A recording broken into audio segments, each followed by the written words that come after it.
Shalom, selamat hari Minggu, jemaat yang dikasihi Tuhan.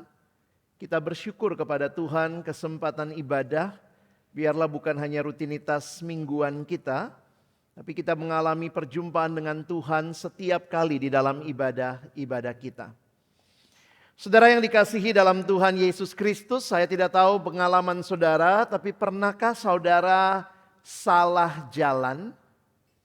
Mungkin saudara sedang bawa kendaraan, lalu kemudian saudara mengemudikan, lalu terus mengikuti, tapi kemudian saudara salah jalan. Biasanya apa yang akan kita lakukan? Putar balik saudara ya. Nah, kisah yang sama-sama pagi ini akan kita renungkan, kita akan melihat di dalam Kisah Para Rasul pasal yang ke-9, kisah tentang Saulus. Tema kita pagi ini adalah radical turnaround. Tapi di sini kita akan melihat perbedaannya. Bukannya Saulus yang putar balik, tetapi Tuhan yang memutar balik arah hidup Saulus. Mari saudara kita buka sama-sama di dalam Alkitab kita, Kisah Rasul pasal yang ke-9. Kita akan membaca di dalam ayat yang pertama sampai dengan ayat yang ke-19.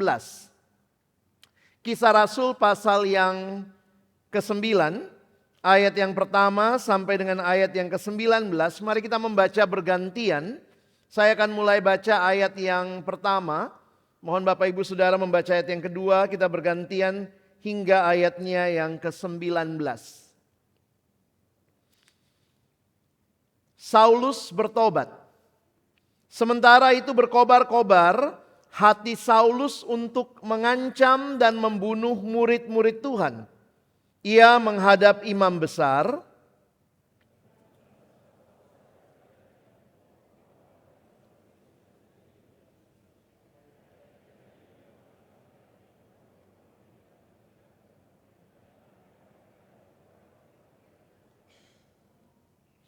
Dalam perjalanannya ke Damsyik, ketika ia sudah dekat kota itu, tiba-tiba cahaya memancar dari langit mengelilingi dia.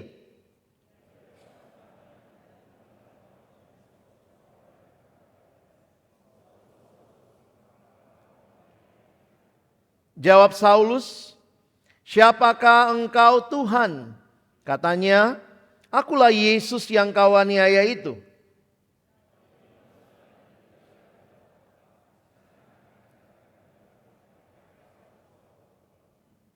Maka termangu-mangulah teman-temannya seperjalanan, karena mereka memang mendengar suara itu, tetapi tidak melihat seorang juga pun.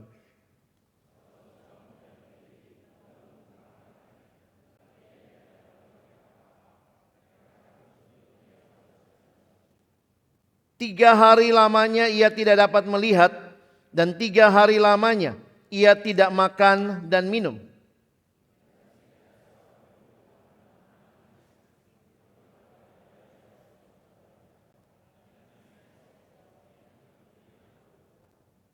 Firman Tuhan, "Mari, pergilah ke jalan yang bernama Jalan Lurus, dan carilah di rumah Yudas, seorang dari Tarsus, yang bernama Saulus. Ia sekarang berdoa."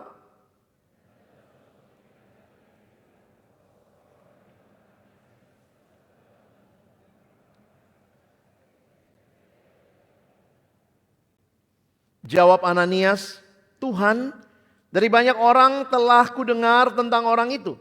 Betapa banyaknya kejahatan yang dilakukannya terhadap orang-orang kudus-Mu di Yerusalem."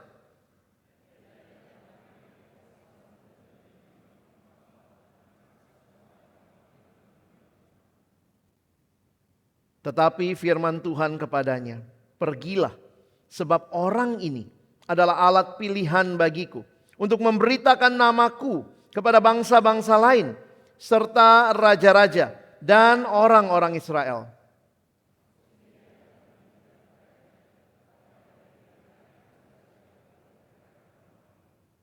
Lalu pergilah Ananias ke situ dan masuk ke rumah itu.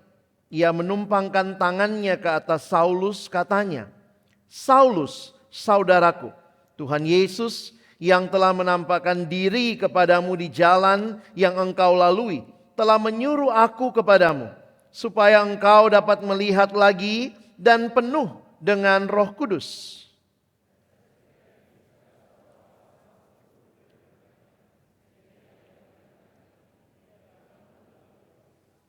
Dan setelah ia makan, pulihlah kekuatannya. Saulus tinggal beberapa hari bersama-sama dengan murid-murid di Damsyik. Sedemikian jauh pembacaan firman Tuhan. Berbahagialah kita yang bukan hanya membacanya, tapi juga merenungkannya, melakukannya, dan bahkan membagikannya.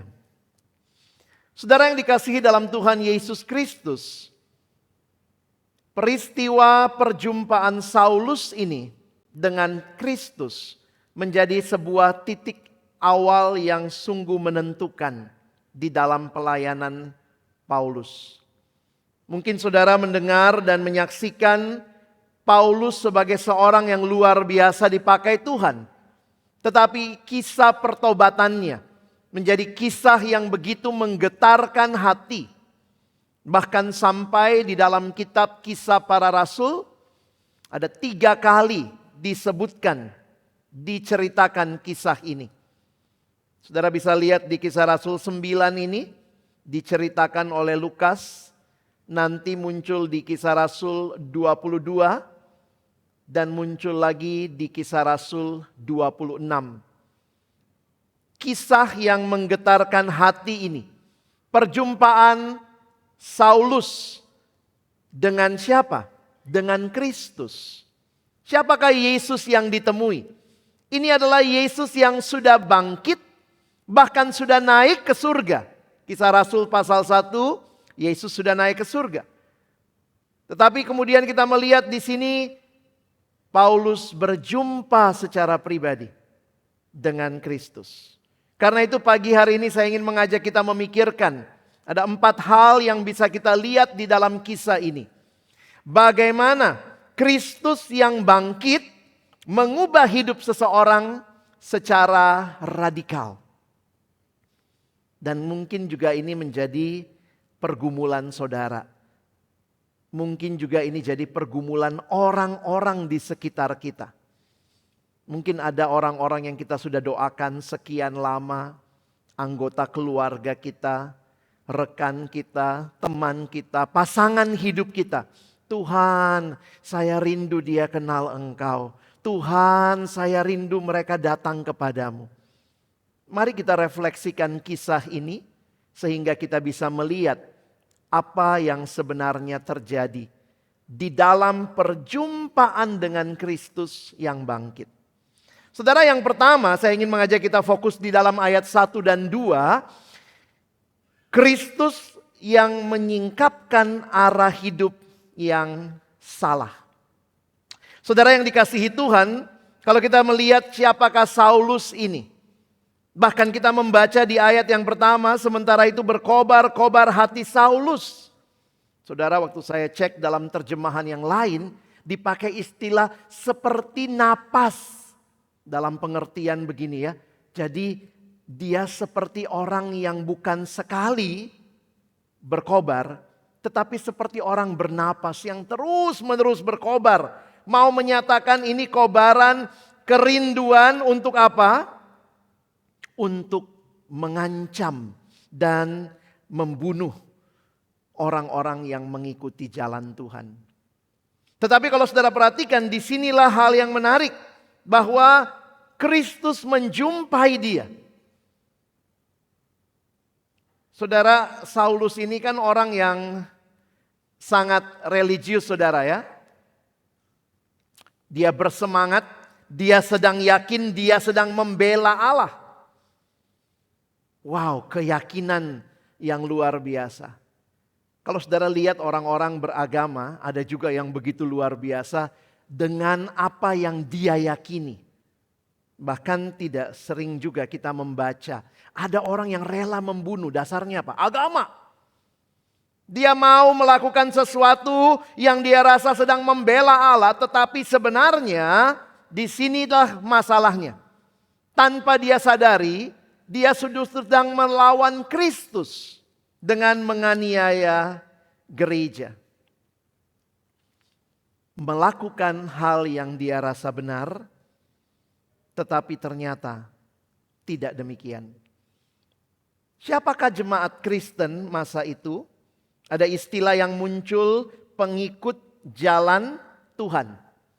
Mengikuti jalan Tuhan. Jadi kekristenan mula-mula disebut jalan, karena ini benar-benar bukan sekadar kelompok agama yang baru, tetapi mereka yang mengakui Kristus sebagai Tuhan. Jadi kalau saudara memperhatikan, orang Kristen itu orang yang mengikut Kristus. Bukan sekadar orang yang mengikuti ajaran Kristus. Ada satu buku yang pernah saya baca, saya cukup kaget waktu baca pertama. Saya pelan-pelan baca ya. Karena dia bilang begini, kekristenan, orang Kristen tidak diselamatkan karena mengikuti ajaran Kristus. Lah, tapi dia lanjutkan, orang Kristen diselamatkan karena mengikuti, menerima Yesus di dalam hatinya. Ada orang-orang yang ikut ajaran Yesus tapi tidak pernah sungguh-sungguh buka hati terima Yesus. Karena ajaran Yesus kan luar biasa ya. Seperti juga yang kita temui di banyak agama, ajarannya luar biasa. Agama-agama yang lain, kepercayaan lain diselamatkan karena mengikuti sekelompok ajaran. Seruntutan, ini list ajaran yang dilakukan. Tapi Kristen diselamatkan karena kita menerima Kristus. Kalau bicara mengikuti ajaran Kristus, Saulus tidak ikut ajaran Kristus. Dia justru mau melawan, menganiaya gereja. Tetapi disinilah kita melihat Tuhan menjumpai dia. Bukan karena dia sudah mengikuti jalan Kristus. Tetapi saudara perhatikan, pertobatan dimulai ketika Kristus menyingkapkan kepada Saulus, arah hidupmu salah. Dia berkobar-kobar untuk sesuatu yang dia rasa benar, ini namanya tulus dalam kesesatan.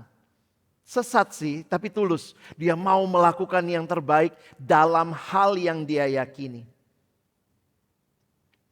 Saudara, waktu saya merenungkan akan hal ini, saya jadi mikir, jangan-jangan ini juga bisa terjadi di antara kita kalau kita tidak sungguh-sungguh mengenal Kristus.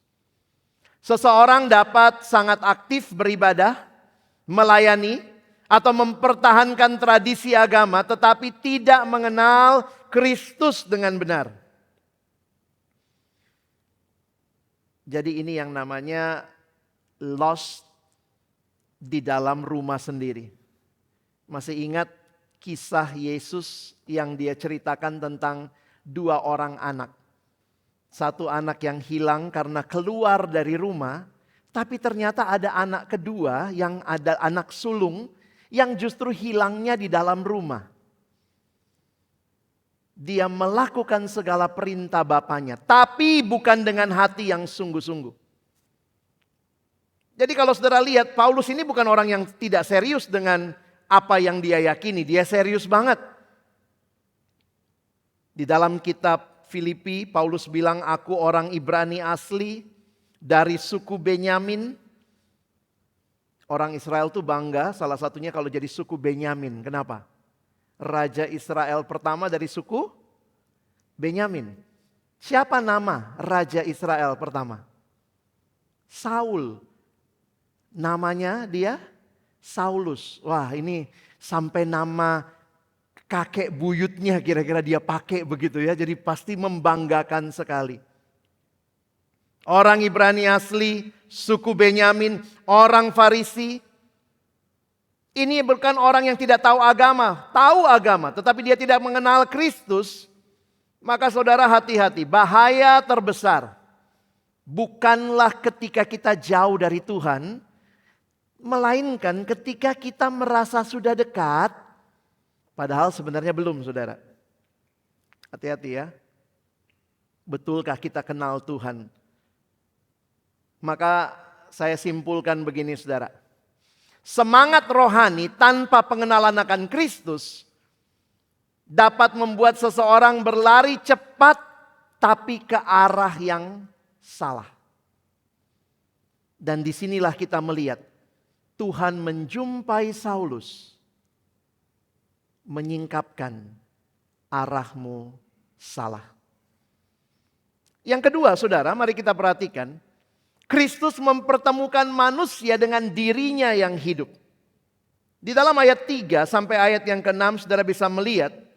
Di jalan menuju Damsyik ini, Kristus yang bangkit menghentikan Saulus dan menyatakan dirinya secara pribadi. Ini bukan Saulus yang putar balik saudara. Tuhan yang menghentikan dia. Melalui perjumpaan itu, Saulus menyadari bahwa Yesus yang selama ini ia tolak adalah Tuhan yang hidup dan berkuasa. Saudara perhatikan percakapannya di sini. Saudara lihat sebentar di ayat yang ke-4. Tuhan mengatakan, Saulus, Saulus, mengapa engkau menganiaya aku? Ini kalau Tuhan udah ngomong 2 kali nama kita, hati-hati saudara ya. Di Alkitab tuh banyak kisah itu. Tuhan bilang Abraham, Abraham. Tuhan bilang lagi Musa, Musa. Tuhan pernah bilang Samuel, Samuel ya. Biasanya di belakangnya kalau enggak perintah ada larangan begitu. Atau ada hal yang Tuhan concern. Dalam bagian ini kita lihat Saulus, Saulus. Pasti begitu ya kira-kira ya. Intonasinya coba saudara bayangkan. Kalau baca Alkitab bayangin ya. Enggak mungkin Tuhan ngomong Saulus, Saulus. Saulus, Saulus, please deh, gitu kali ya. Masih ingat juga waktu Tuhan ngomong ke Marta, Marta, Marta. Nah, kali ini Saulus, Saulus. Pertanyaannya menarik, mengapakah engkau menganiaya aku? Tidak heran Saulus nanya, loh,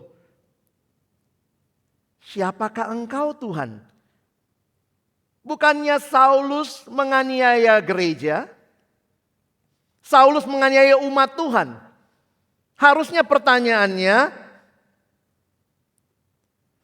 akulah atau jawaban Yesus, aku Tuhannya gereja. Tetapi di sini kita melihat hal yang menarik, menyiksa gereja sama dengan menyiksa Kristus. Kristus mempersamakan dirinya dengan murid-muridnya dan gerejanya. Dan saya pikir ini penghiburan besar bagi banyak gereja yang hari ini di dunia ini masih teraniaya. Menganiaya gereja sama dengan menganiaya Kristus. Saudara yang dikasihi Tuhan, disinilah Paulus sadar karena dia berkata, siapakah engkau Tuhan? Akulah Yesus yang kau aniaya itu. Perjumpaan ini membuat Saulus menyadari bahwa dia sungguh Tuhan yang bangkit, Tuhan yang hidup, Tuhan yang berkuasa.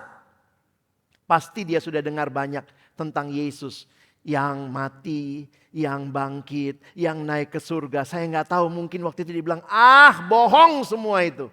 Tapi kali ini dia langsung berjumpa dengan Kristus yang bangkit. Saudara, banyak orang mengetahui fakta tentang Yesus, tapi belum tentu sungguh mengenal Dia. Di sini pentingnya saudara dan saya bicara pengenalan lebih dalam. Pertobatan yang radikal itu bukan hanya berubah kelakuannya, tetapi benar-benar mengalami perjumpaan dengan Kristus yang hidup.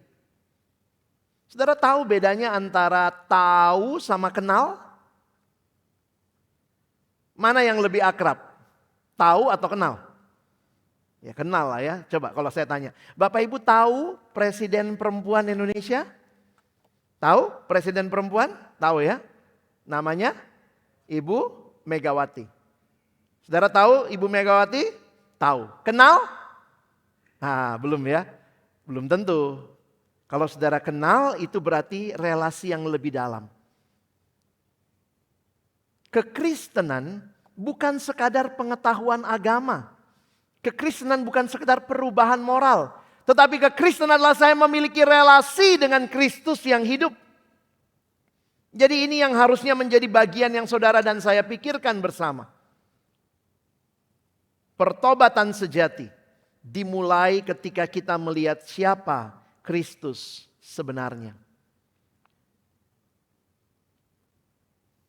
Dan perjumpaan dengan Kristus itulah yang mengubahkan kita. Disitulah anugerah Allah bekerja luar biasa. Saudara, beda ya kalau kita cuma kenal sebagai informasi.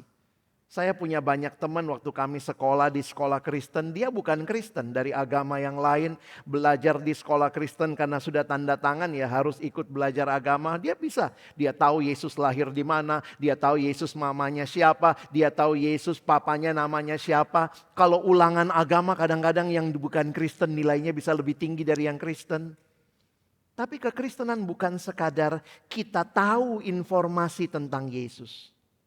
Tapi kita mengalami relasi pribadi dengan Dia. Itulah kekristenan yang sejati. Jangan jadi orang Kristen burung gereja, saudara ya. Saudara tahu burung gereja? Apa kurang rohaninya? Namanya burung gereja. Wih, ya, lahir di gereja, makan di gereja, mandi di gereja, tidur di gereja, sampai gereja tuh nggak lepas dari dirinya. Burung gereja. Tapi dia tidak kenal secara pribadi siapa pemilik gereja. Ya, jangan jadi orang Kristen burung gereja. Yang ketiga, saudara, lihat dalam kisah ini. Kristus merendahkan manusia supaya bergantung pada anugerah. Saudara, menarik sekali setelah berjumpa dengan Kristus, Saulus jadi buta dan tidak berdaya. Bayangkan tadinya dia begitu berapi-api mau datang, bahkan dikatakan dia mau menyeret orang Kristen. Belakangan mesti dituntun. 3 hari. Buta, tidak berdaya. Selama 3 hari harus dituntun orang lain. Tuhan seperti mau menyatakan, hai Saulus, aku merendahkan dirimu, kepercayaanmu supaya kamu benar-benar bersandar pada anugerah. Saudara yang dikasihi Tuhan, seringkali Tuhan juga mengizinkan memakai kegagalanmu, kehilanganmu, krisis dalam hidup saudara dan saya untuk sebenarnya menunjukkan keterbatasan kita. Hati-hati kita mulai sombong. Kita rasa kitalah segalanya. Saya bisa, saya mampu, saya dapat. Tetapi anugerah Allah menolong kita menyadari, no, we are nothing without Him. Saat kekuatan diri runtuh, kita mulai sadar betapa kita butuh anugerah Tuhan tiap hari. Dan kadang Tuhan izinkan itu ya. Saudara, saya tidak bilang bahwa semua hal itu pasti demikian. Tapi seringkali Tuhan mengizinkan hal-hal yang begitu mengerikan terjadi. Tapi di dalamnya Tuhan mau saudara mengandalkan Dia. Saudara, katanya kalau mau nolong orang yang tenggelam, ada yang pernah tenggelam? Pernah ngalamin hampir tenggelam? Kalau mau nolong orang tenggelam katanya jangan langsung ditolong. Itu teorinya begitu. Karena waktu orang baru mau tenggelam katanya itu dia akan dengan segenap kekuatan berusaha nyelamatin diri. Makanya kalau tidak hati-hati karena dia gerakannya nggak bisa dikontrol. Nanti yang mau nolong malah yang mau nolong yang tenggelam. Karena ditonjok sama dia. Jadi katanya biarin dulu agak lemes. Tapi ya saudara mesti lihat-lihat lah. Kalau saya sih bilang jangan tunggu agak lemes, tolong dari belakang lah ya. Karena kalau dari depan dia begini. Nah biarin agak lemes dulu saudara katanya. Karena nanti kalau udah lemes udah enak tuh dibawanya. Pasrah ya. Waktu saudara dan saya masih berjuang dengan kekuatan kita. Sometimes Tuhan bilang, you are nothing without me. Dan disitulah kita sadar, Tuhan kadang meruntuhkan kekuatan diri supaya kita belajar bergantung pada anugerah Tuhan.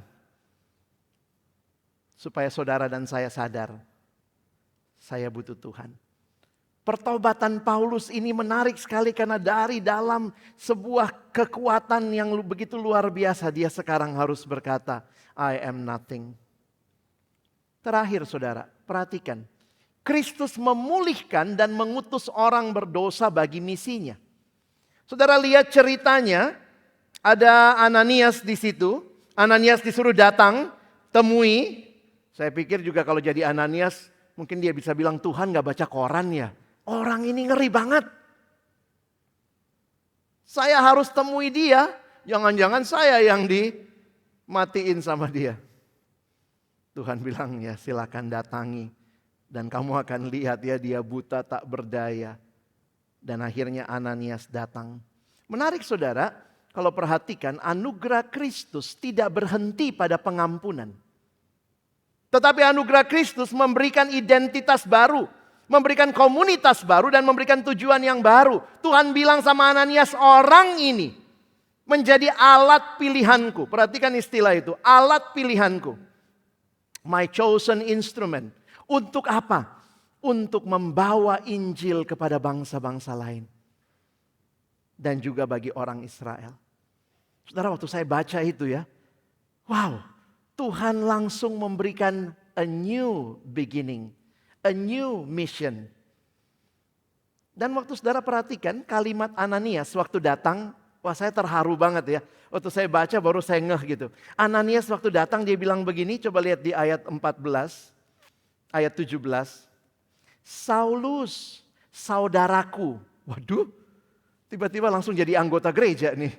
Saulus, saudaraku. Ini yang tadi berapa hari yang lalu datang mau bunuh orang Kristen. Dia diterima dalam komunitas. Kadang saya mikir ya, kita kalau ada orang yang bertobat gitu, kita terima gak ya di komunitas kita ya?